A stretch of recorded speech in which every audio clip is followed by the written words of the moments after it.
happen to end human trafficking / domestic violence?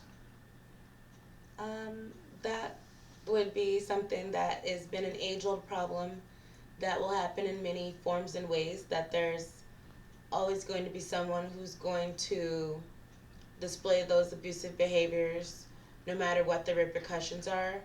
So, to end it, I would say educating these victims on what that kind of person is like, what an aggressive type of person behaves like, so that they can best avoid it. What programs or laws helped you in your transition out of trafficking / domestic violence situation? And what programs or laws were barriers? I found some resource and advocacy programs. I'm currently dealing with an advocate named Amelia Sommer at the Cupcake Girls, and they've provided me with access to some funds for my bills and directed me to resources that I could use to get back on my feet. So there are programs that work. As far as laws go, I can't think of any laws that have helped me out personally. I did testify in the state of Alaska on a bill to stop criminalizing sex trafficking victims, and that helped a lot of the other women. It did not affect me personally. As far as laws that have been a barrier or a hindrance, um, I was arrested alongside my trafficker, and I was federally indicted for conspiracy to commit sex trafficking in my own sex trafficking. And I had to spend 2 years and 8 months in federal prison. And then the follow up was 3 years on probation. And then they followed up with a sex offender registry. And I thought that was only in the state of Alaska. And I moved to the state of Nebraska. And I was in jail on a federal detainer for 11 months for failure to register. I feel like the federal government has failed me as a human being and has taken away all of my public dignity. What inspires you? What inspires me is that today and tomorrow, every day is a new day, and I can always try something new. I can overcome my obstacles, even with the barriers that have been in my way. And God is an inspiration to me because every time I fall down, I'm always being able to reach out in prayer and be picked back up and have somebody on my side that will listen to me and make a way out of no way. What keeps you motivated despite all you went through? God. What and where do you see positive change occurring? I see a lot more sex trafficking awareness and advocacy going on in the community. I'm a survivor, and I was last trafficked, but in a major incident in about 2008. And back then, Operation Cross Country was just barely getting on. Police would poke fun at a lot of the victims and ask us to go back to our pimp and where's our pimp and things like that. And I feel like the awareness that these women are not dogs and they're not animals and they're human beings, and they have, feelings about what they've been through. I feel like people are finally starting to discern the difference between willing sex workers and people who are forced into prostitution. And I think that the differentiation of the two and all of the awareness has created a larger realm of respect and servitude from people who are not going through the problems themselves. What would the best form of reconciliation with your perpetrators look like? Um, I just pray, and I pray to forgive them, and the best way that I can be reconciled is to be left alone. One trafficker, he's in jail for life, so he is having that happen out of default. And another trafficker, if she sees me on social media, to this day, she will still try to reach out to me so she can exploit me again. She did that exploitation when I was ages 15 through 19, and she's still out and about. And I feel like the way that she can reconcile with me is to stop talking to me and stop reaching out to me when she sees my profiles on social media. What biases and stereotypes do you think the public hold about the issue of human trafficking slash domestic violence? When a woman is being trafficked or being beaten, people will just say, well, why don't you just walk away? Um, People forget that sometimes there's the financial abuse that is in play with the domestic abuse. A lot of the times in domestic abuse, the perpetrator isolates his victim from friends and family as well as work. So some women don't realize when a man's like, I don't want you to work, that's because he doesn't want the woman to go anywhere, so she doesn't have a way out. And people don't realize that when your resources are taken or are limited or are provided to you by the perpetrator, it's hard to get out.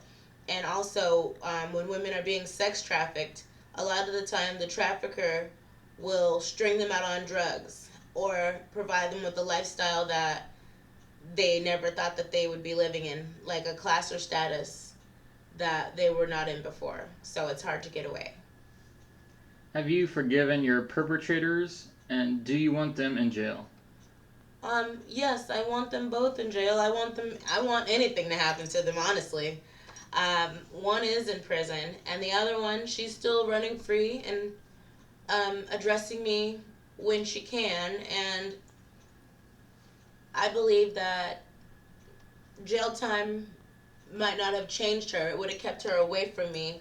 But now that I have the tools and skills to succeed, I can prevent her from coming around me either how now because I'm an adult. How has your experience or trauma affected how you view people in the world now? I had the hardest time seeing men as people. I only saw them as walking wallets and I didn't have any respect for them.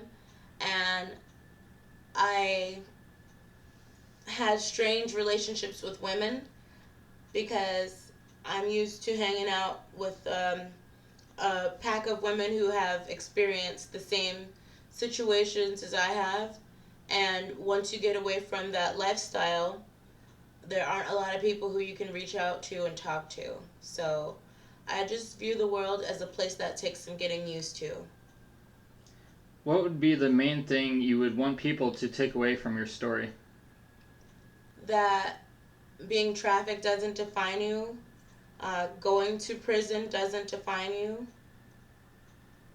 sex offender registries don't define you, the abuser's behaviors don't define me. That's something that happened to me, and that's the way the society reacted. And those are not behaviors or feelings that I need to own or take on when I view myself as a human being. Before the day that your life changed, did you ever think that something like this would happen? Why or why not? I think there was a potential. There were people around me being trafficked. I was a rebellious teen and I definitely wanted away from home. And it was leaning there. I was definitely at a high risk for being sex trafficked.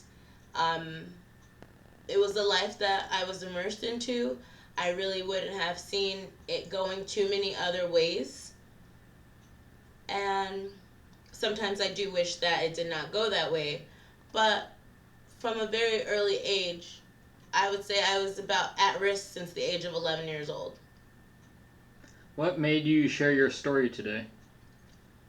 Because I will share it anytime people need to know more about the situation that I already went through. And if I can share it, my experience with somebody else, maybe they can benefit from it.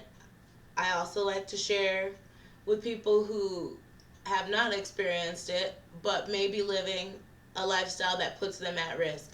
Some people don't even know they're at risk for being trafficked, but traffickers look for certain personality types, certain looks, and you just never know. So it's always good to spread awareness so that we can have a safer community and less people get trafficked. Can you give us an update on your case situation to the state? Right now, I am on probation. I was released from prison on January 8th, 2021.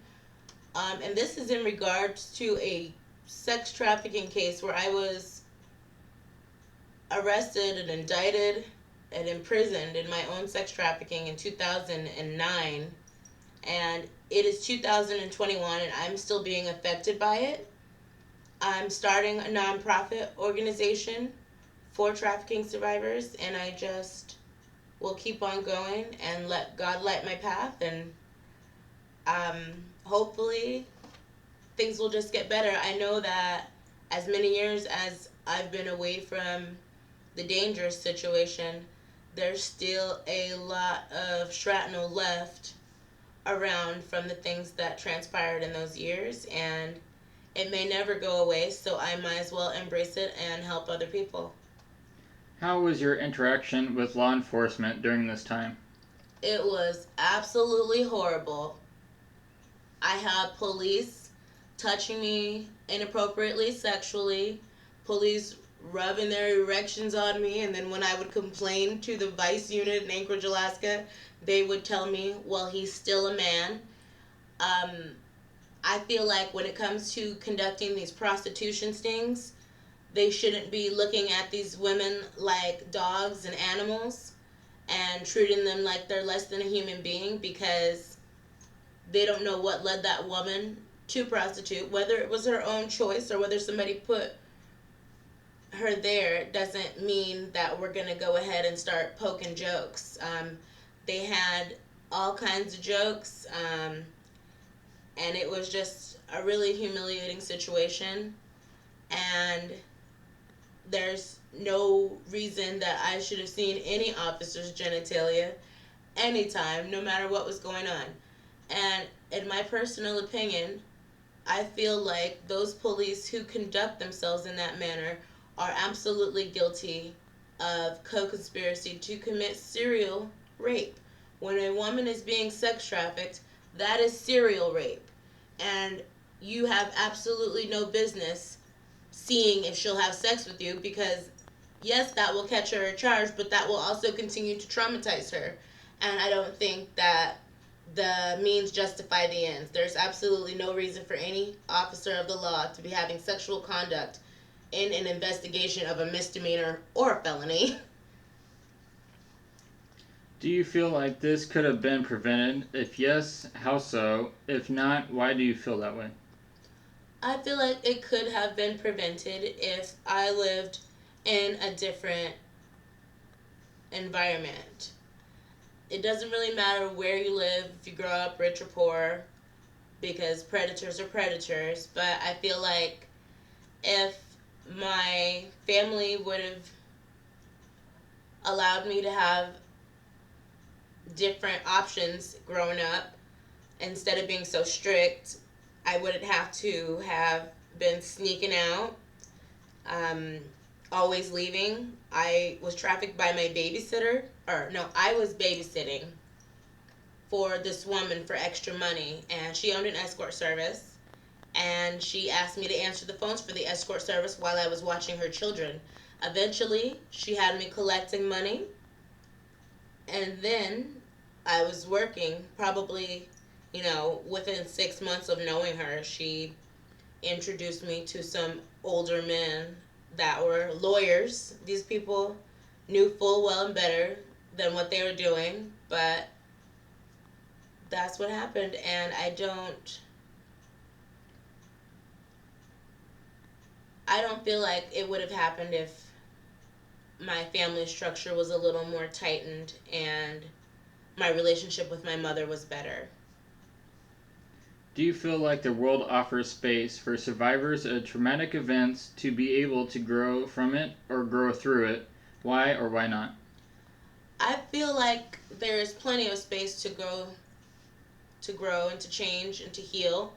I feel like it's about searching for the environment to do so. Me doing it by myself would be an absolute no.